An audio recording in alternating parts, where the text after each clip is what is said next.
আজি আমাৰ আশা ডিব্ৰুগড় জিলা সমিতিৰ বিশেষ সভা আমাৰ নাহৰকটীয়া এছএমএছ সভা কক্ষত অনুষ্ঠিত হয়।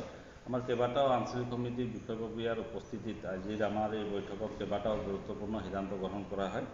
আজিৰ সভাত বিশেষভাৱে আমাৰ আগন্তুক কেইবাটাও কাৰ্যসূচীৰ বিষয়ে আমি বিতংভাৱে আজি আলোচনা কৰি আমি সিদ্ধান্ত গ্ৰহণ কৰিছোঁ। তাৰে ভিতৰত আমাৰ অহা 22 জুন তাৰিখে আশা ডিব্ৰুগড় জিলা সমিতিৰ বিশেষ সাধাৰণ সভা অনুষ্ঠিত কৰা হ'ব আৰু এই সভাতে আশা ডিব্ৰুগড় জিলা সমিতিৰ সাংগঠনিক ভেটি সবলৰ অৰ্থে আমাৰ বিভিন্ন আঞ্চলিকত আমাৰ কিছুমান বিষয়ববীয়া আমাৰ বাদ পৰি ৰৈছে বা তেওঁলোকে উপদেষ্টা পদত আছে।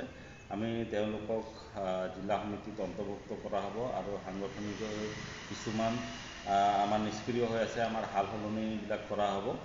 আৰু লগতে এই 22 জুন তাৰিখে আমাৰ এই সাধাৰণ সভাতে আমাৰ আগন্তুক হ'বলগীয়া 2026 2021 সংখ্যক আদিবাসী মহাসভা আমাৰ ডিব্ৰুগড় জিলাৰ তিনিখন সমষ্টিত আমি ৰূপায়ণ কৰাৰ ইতিমধ্যে সিদ্ধান্ত গ্ৰহণ কৰা হৈছে। আমি 22 জুন তাৰিখে আমাৰ ৰাজগড়ত যি অনুষ্ঠিত হ'ব জিলা সমিতিৰ বিশেষ সাধাৰণ সভা, সেই সভাতে আমি আমাৰ যি 21 সংখ্যক আদিবাসী মহাসভাৰ দিন তাৰিখ বাৰ আমি থিৰাং কৰা হ'ব আৰু আমাৰ যি অভ্যৰ্থনা সমিতি গঠনৰ যি প্ৰক্ৰিয়া আমি সেইদিনাখনে আমি দিন বাৰ আমি ঠিক কৰিম। গতিকে সমূহ ৰাইজক উক্ত সভাত আমি সাদৰেৰে নিমন্ত্ৰণ জনাইছোঁ। লগতে আমাৰ আগন্তুক 2 জুলাই 2025 তাৰিখে আমাৰ 2 জুলাই তাৰিখে প্ৰতি বছৰৰ দৰে কেন্দ্ৰীয় আমাৰ যি প্ৰতিষ্ঠা দিৱস আছে, এইবাৰ কেন্দ্ৰীয় প্ৰতিষ্ঠা দিৱসটো জিলা সমিতিৰ উদ্যোগত আৰু নাহৰকটীয়া আঞ্চলিক সমিতিৰ আতিথ্যত নাহৰকটীয়া অঞ্চলত আমাৰ যি 2 জুলাই কেন্দ্ৰীয় প্ৰতিষ্ঠা দিৱসটো খুব ধুমধামেৰে আমাৰ পালন কৰা হ'ব। সকলো ৰাইজৰ আমি উপস্থিতি কামনা কৰিলোঁ।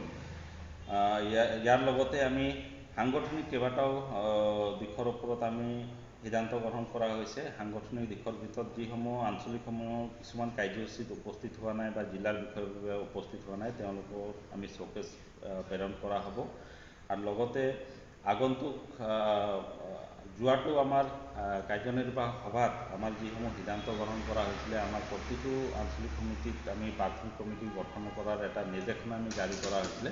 সেই নিৰ্দেশনাসমূহ কিমানখিনি কাৰ্যকৰী হ'ল বা কিমানখিনি তেওঁলোকে প্ৰাথমিক সমিতি গঠন কৰিলে, অহা আমাৰ 22 জুন তাৰিখে সেইসমূহ আমাৰ হিচাপ নিকাচ লোৱা হ'ব। গতিকে প্ৰতিটো আমাৰ আঞ্চলিকক উক্ত আমাৰ যি প্ৰতিবেদন আছে তেওঁলোকৰ প্ৰাথমিক সমিতি কিমান গঠন কৰিছে সেইসমূহ লৈ আহিবলৈ আমি অনুৰোধ জনাইছোঁ। ধন্যবাদ।